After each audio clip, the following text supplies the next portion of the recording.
સમાજના ભાઈઓ અને એની સાથે સાથે તમામ બહેનો, સમાજના વડીલો, ત્યારે સમાજના બધા જ લોકોએ એમને સહકાર આપ્યો છે.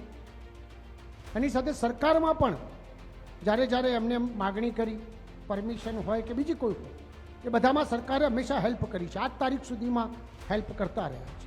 જ્યારે સમાજનો ઓરિજિનલ મુદ્દો એ બીજા વિચારધારાવાળા લઈ જતા હોય ત્યારે ખરેખર સમાજના ભાઈઓને હું પણ વિનંતી કરું છું કે ખરેખર આ વાસ્તવિકતા આપણી જે છે કે સમાજ પૂરતું હતું તો બરાબર છે, પાર્ટી લેવલે જાય તો આપણે એમાં મારી દ્રષ્ટિએ મારી વ્યક્તિગત વિનંતી છે કે આમાં આદરણીય પ્રધાનમંત્રી નરેન્દ્રભાઈ મોદી સાહેબ સમગ્ર રાષ્ટ્રનો જ્યારે વિકાસ કરતા હોય, વિશ્વમાં ભારતનો જ્યારે ડંકો વાગતો હોય તો આપણે એ ધરોહર તરફ રહેવું જોઈએ.